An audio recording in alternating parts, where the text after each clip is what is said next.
All right, welcome to the Week 10 preview of Biscuits and SEC. I am your host, Stephen Willis. Alongside the Hammer, we'll go over all the stuff that did happen and all the stuff that will happen. And this week, we can get into actual playoff rankings. How you doing, Hank? Doing great, Stephen. Thanks for having me. Good to be here. Yes. One week ago, we had 4 games. You got Georgia that boat raced Florida. We're not really going to talk about that unless you want to talk about Dan Mullen's fall from the grace at all. Vanderbilt and Missouri turned out to be a decent little game, although Missouri's run defense giving up nearly 300 yards to Vandy. That's especially sad. Auburn defeated Ole Miss. Ole Miss now, I think they're down 6 or 7 starters on offense, including a Matt Corral at about 50%. But good win to Auburn. I'm not using that as a crutch or an excuse or anything like that. Just kind of talking about it was. But the game that was probably the game of the week was Mississippi State just absolutely taking it to Kentucky, winning 31-17. Yeah, totally agree. You kind of hit on all of it. You know, the Auburn Ole Miss game was a great game, but you could tell that Ole Miss was pretty limited, especially at the wide receiver position. They just didn't have much out there. And once Auburn kind of put the clamps on the run game, there wasn't a whole lot that they could do offensively. But headed to Starkville, that was a great game. And, you know, I predicted them to win barely. I think I called it a coin flip, and it wasn't a coin flip. We saw Will Levis, you know, come out and just play a terrible game on the road, throwing 3 picks. They only scored 1 offensive touchdown. I believe Josh Ali returned a punt for their other touchdown, Kentucky that is. So Mississippi State's defense really just shut them down. And, you know, if you can stop Kentucky's run game, I think that's kind of what happens, because Will Levis is a decent passer off of play action when he's got a solid run game to work off of. But if you're not worried about Chris Rodriguez and you're going to make Levis beat you, I don't think he's there yet. And we saw that pretty clearly. And then, you know, offensively, Will Rogers, I mean, the guy is playing really well. He seems to be in sync in that air raid offense. And again, it's not vintage Texas Tech per se, Leach, where they're putting up 50 a game, but they possess the ball really well, which is surprising for a pass happy team. And in this game, you know, they actually ran it more than you would expect, and which I think helped. So maybe Leach will continue to use that strategy moving forward. But just a good win for Mississippi State to show that, I mean, really, they're just showing that the West is that much better than the East. I mean, people are thinking Kentucky might be the second best team in the East. They might finish second, and they just got whooped by what people were saying was the worst team in the West. So it's a gauntlet in the SEC West, that's for sure. And also, I called the Will Levis, Kenny Trill stuff way back in from the very beginning. You as my witness on that one. Yep. I said I didn't know, I didn't believe it. I was never buying it, and their offense looked almost exactly like it did last year. Yeah, exactly. You did call it. We can pull the tape. We'd have to go back. I don't remember what week that was, but you definitely called it. Yeah. It was something else. We'll move on to this week's game after that, you know, quick turnaround. Mississippi State, by the way, made 17 in the playoff rankings. We'll talk about that whenever we get to the end of the show. But this week, we get more of a normal slate by SEC standards, and this is normally the week. We'll start out with number 2 Alabama are hosting LSU in a game that Alabama's favored by 28.5 points. Everybody expects Bama to cover this line, and man, how this rivalry has fallen from grace in 10 years. In 2011 was their famous 9-6 game, when it was just an absolute war of attrition, and they met in the national championship game just 10 years ago.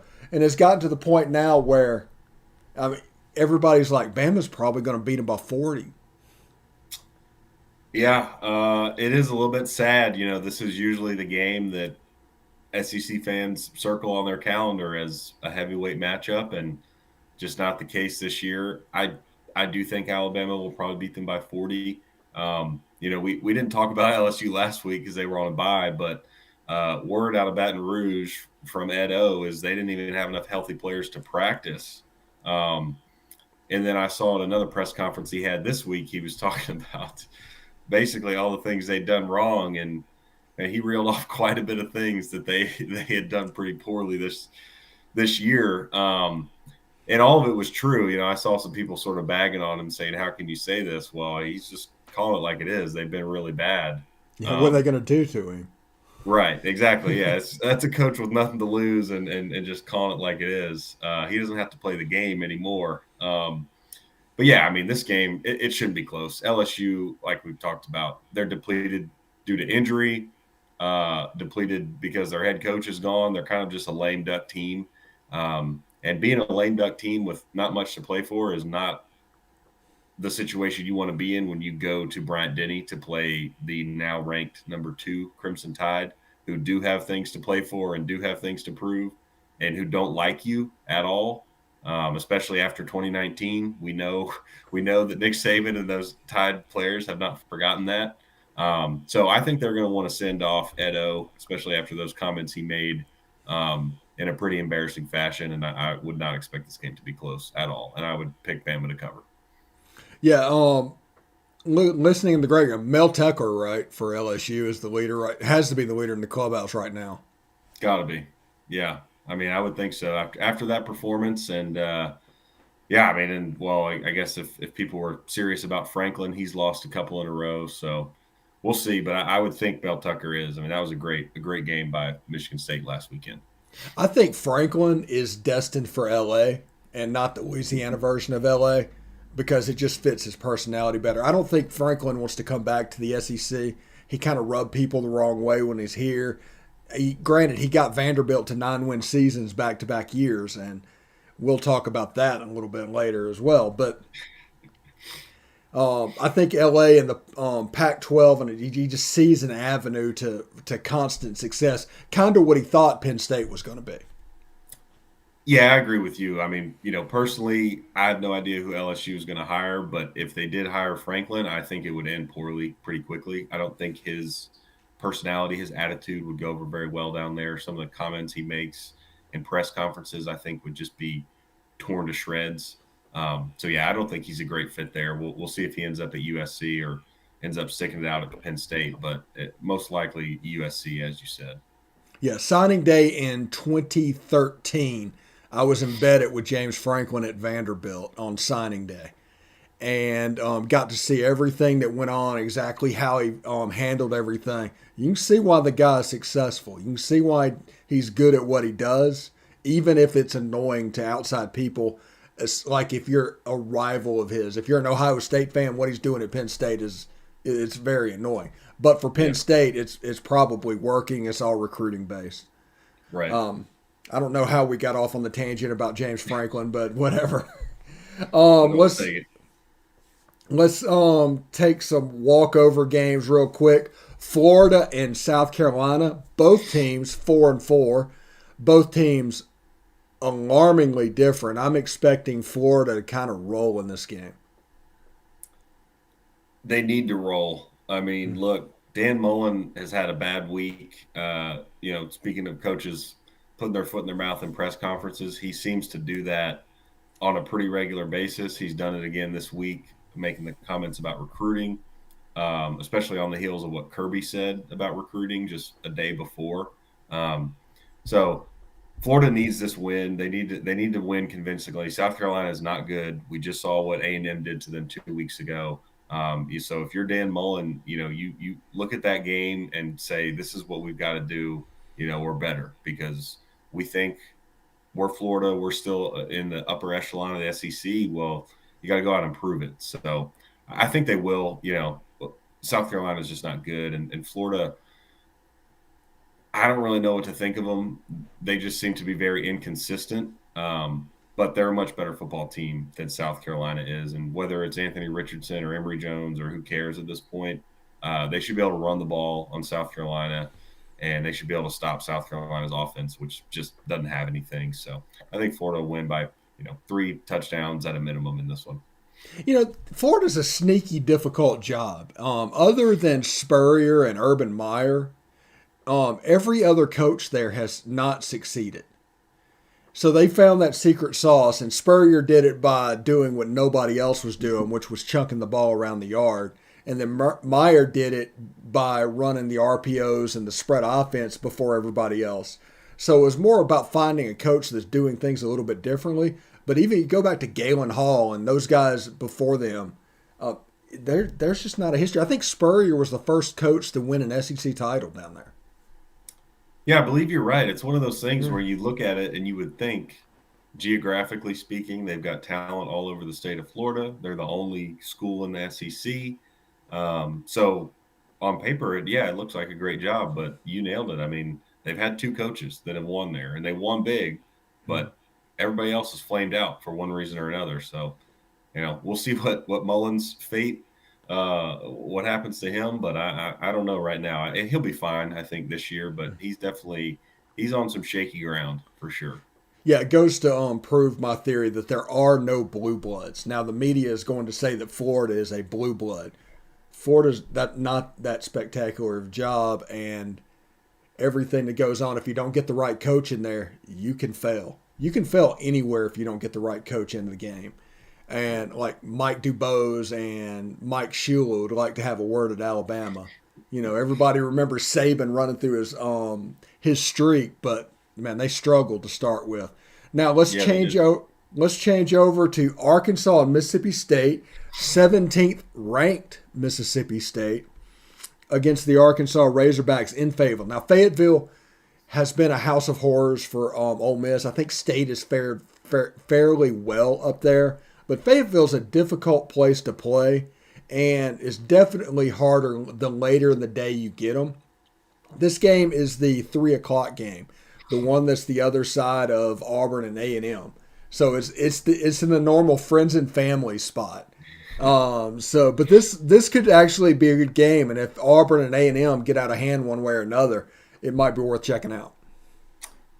Yeah, I think this will be an intriguing game. I think it should be pretty close. Arkansas obviously started the season really hot and then has cooled down as of late, coming off a bye week.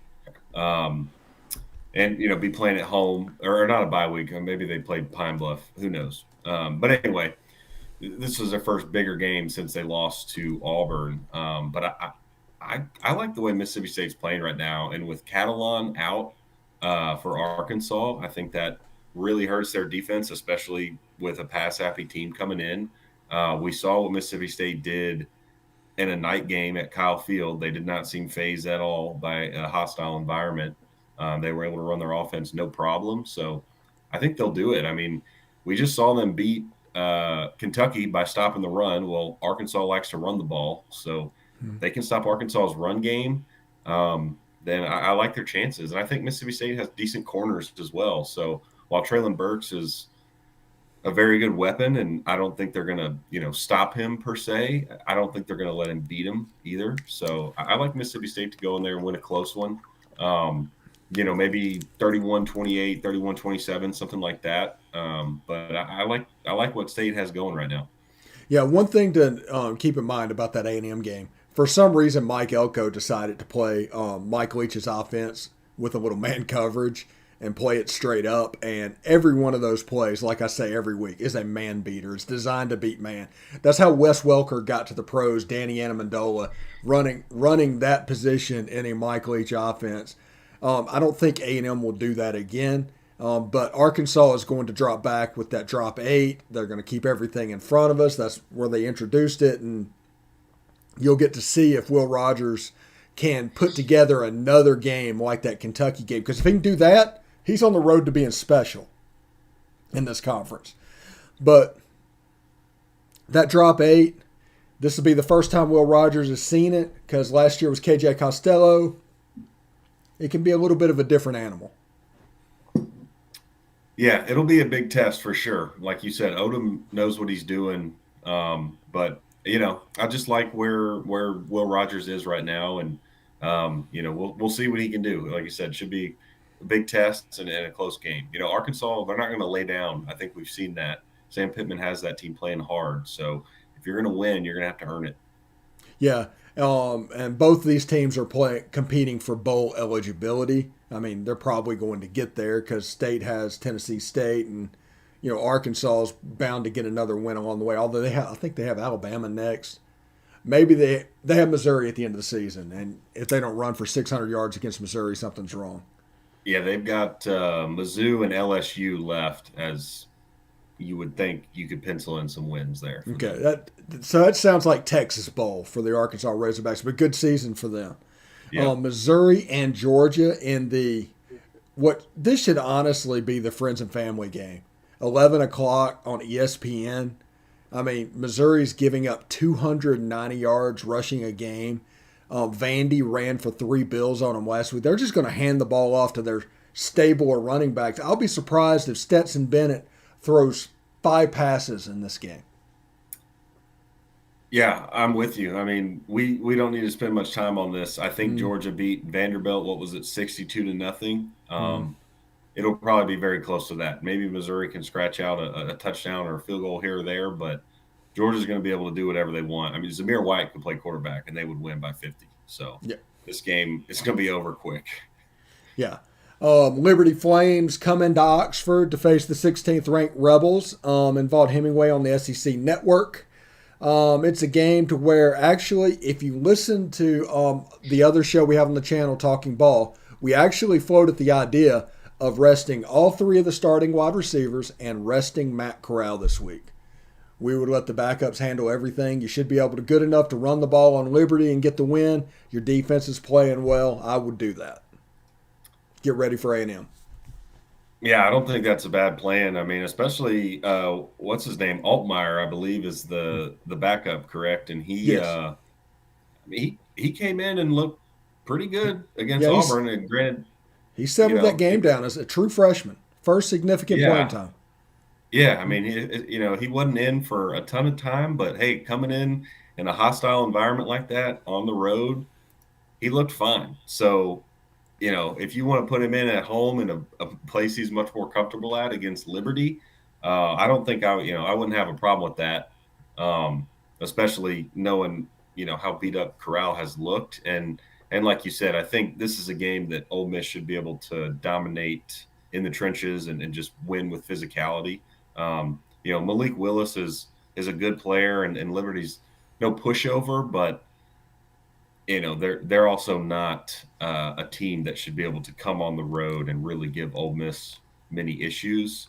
I think Ole Miss will cruise in this one, and although not a bye week, like you said, they can kind of treat it as one in terms of rest. Even if they want to even if they want to play those guys, get them a few series and then sit them down, just because they've got some obviously big games coming up to close the year with A&M, and then the Egg Bowl will be tough. So they're going to need to be healthy in the home stretch. And I know their bye week was way earlier before Bama, so you Yeah. got to take the rest when you can get it.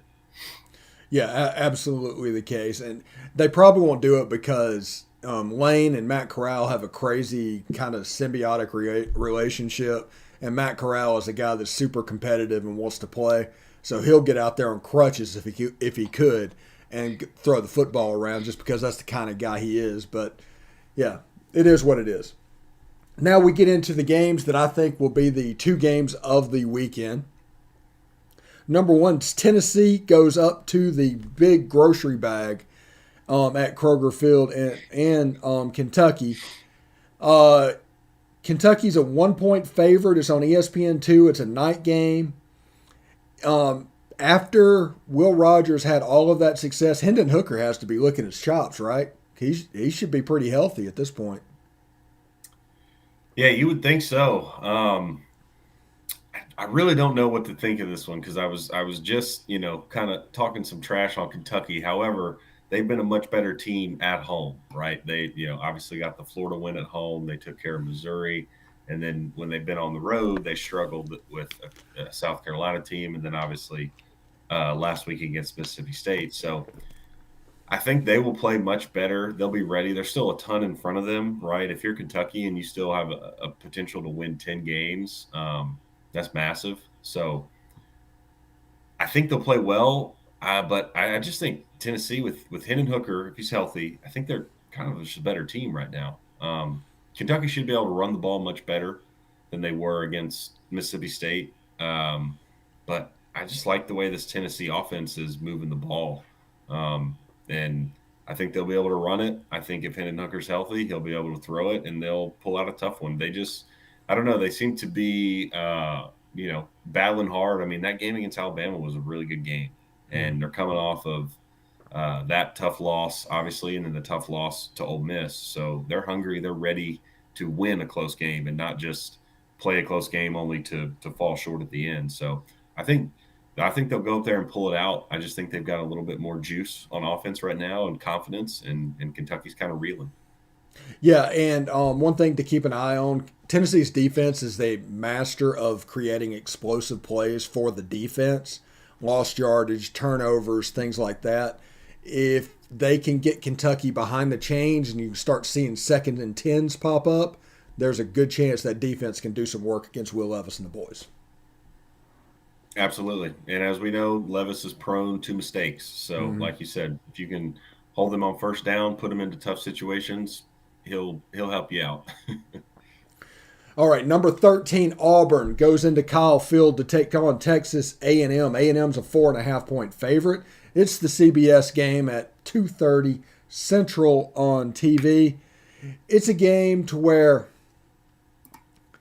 Auburn goes in and out with what they do. They play some semblance of 90s style football. When teams adjust to that, they really don't have a plan B. So you have a situation like where in the second half they scored 3 points.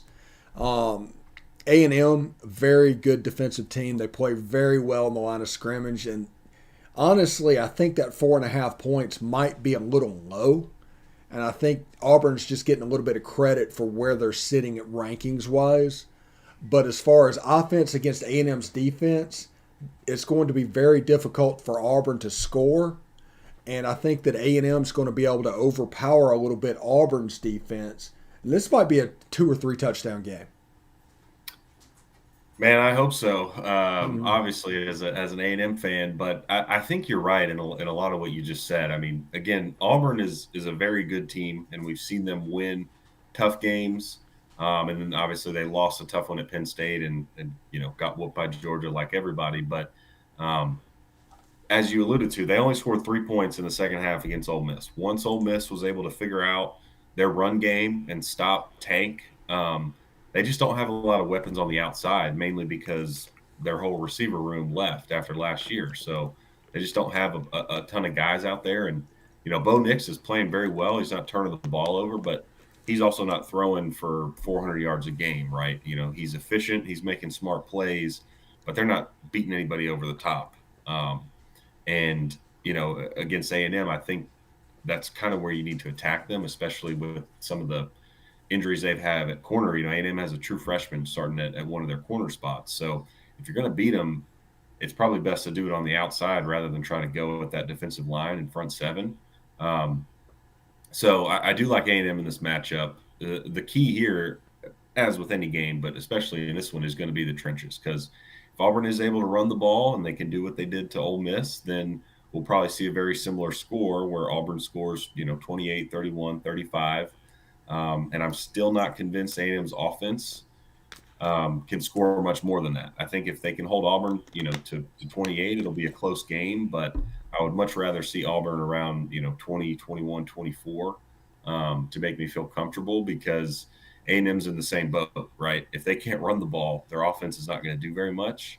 I think they should be able to run the ball pretty well against Auburn. However, Ole Miss, very physical, good run game, struggled to run it on Auburn last week. So it'll be very interesting to see. I think there'll be a lot of, it'll be a pretty good chess match between Elko and, what he does to sort of game plan against Bo Nix and hopefully limit his running ability. And then what does Derek Mason do to try and stop A&M, and how are they going to treat that run game and sort of make Calzada beat them?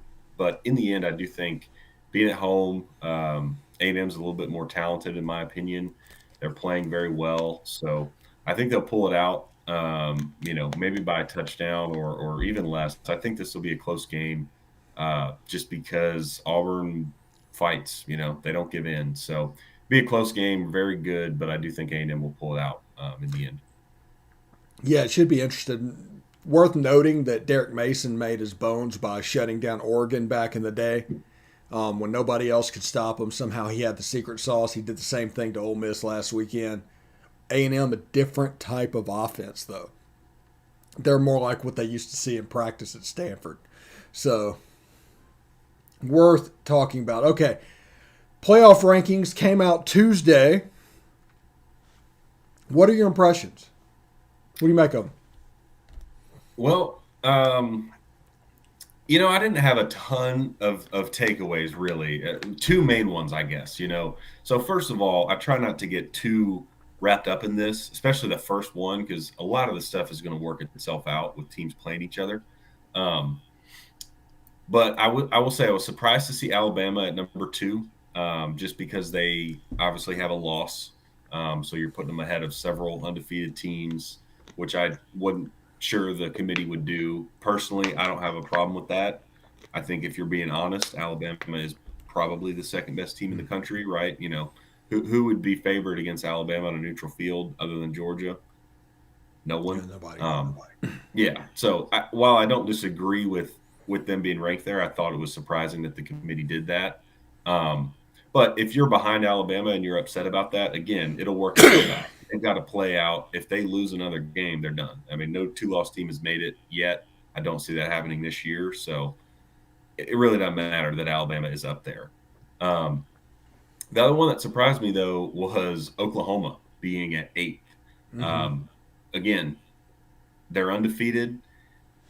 You and I have watched their games. I don't think they're that good. They played a lot of very bad teams very closely and lucked their way into some wins. But I thought the committee, again, would just value that zero in the loss column a lot more. And they, got put behind Michigan, Ohio State, Oregon, and Alabama, all with losses.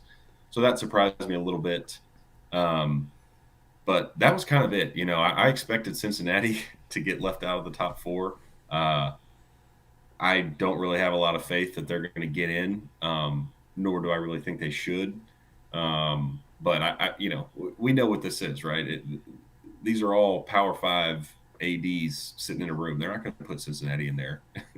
It's just not going to happen. So unless there's total chaos, they're going to look for any excuse to put another team in ahead of Cincinnati. So I wasn't surprised to see them at 6. Yeah. What are your thoughts on it? My thoughts is I'm okay with 1, 2, 3, and 4. Cincinnati being at 6 just tells me that they're not going to let them in. It doesn't matter what they do, which means that the group of 5 is probably going to jump on the train to expand the college football playoff. So everybody worried about that, and I think that's going to take care of itself. Michigan, I think, is a little bit too high. Oklahoma might be too low. I think Oklahoma should be about 6, honestly. Notre Dame shouldn't be anywhere near the top 10. Ole Miss and State side by side at 16 and 17. That's going to make for a fun egg bowl. Yep. And then there's Iowa at 22, and it's like, man, you remember when they were second in the country like 2 weeks ago? It's just crazy. And North Carolina State makes an appearance in there. Was Mississippi State beat them as well? So 3 teams on this playoff ranking list, Mississippi State beat. Yeah, it's like you said, the committee clearly values the wins. And as long as NC State keeps winning, they're going to look better and better. And I don't know. I can't keep up with the ACC because I know Pitt obviously lost this past weekend. So I really don't know who's even in the hunt for the ACC championship other than Wake Forest. But again, if NC State keeps winning and gets a shot in the ACC championship, then Mississippi State's just going to look better and better because they whooped them at home. It was a 14-point win. And I would say Michigan State should probably enjoy the position they're in currently. They have Ohio State left on their schedule. This is the time of year when the Big Ten just really starts to chew each other up. Michigan has Penn State. Michigan State has Penn State. They're going to get one of those. Is the craziest thing. And then you're going to look up there, and there's going to be one Big Ten team left. It's going to be Ohio State, and you're going to figure out like, how did that happen? But I will say this: if Ohio State were to drop a game against Michigan at the end, like all the damage is done and Michigan's out, and they just drop that game, Ohio State's out. It's that may be the path for Cincinnati to get in. Yeah. Yep. Exactly. Like I said, there's not been a two-loss team make it before, and I don't think the committee will do that. So yeah, if you're Cincinnati, you just need to hope that the Big Ten eats itself alive, that Alabama loses another game so that they're out, and really they better hope either Oregon or OU drops a game as well. Now they might put a one-loss OU team in ahead of Cincinnati with a Big 12 championship. I don't know, but all those teams in front and even hovering behind Cincinnati, you better hope that they lose because the committee clearly does not want to put Cincinnati in. Yeah, yeah. And group of 5 teams, expand the playoff. Quit trying to jockey over what's going on. Quit trying to do whatever you need to do and expand the playoff. The ball's always been in your court. There's more of you than there are Power 5 teams. So you join in with the SEC, you guys have the advantage. The Big 12 is going to vote for it as well. The Pac 12 is probably going to vote for it as well, seeing they've been there twice in 10 years or something like that. Yeah, so they better vote for it. Yeah, it is what it is, man. Hank, thank you very much for stopping by today and talking a little ball. Hope you have a great weekend, and good luck to your team down at Kyle Field this weekend. Thank you, sir. We will do our best and try not to read too many Hugh Freeze news clippings with him returning to town. Yeah, I think it's very important that Ole Miss massages this situation carefully. Yeah, yeah, that's one way to put it, isn't it? Yeah. So, all right, we'll catch you next week, man. Have a good one. Sounds good, Steven. Thank you.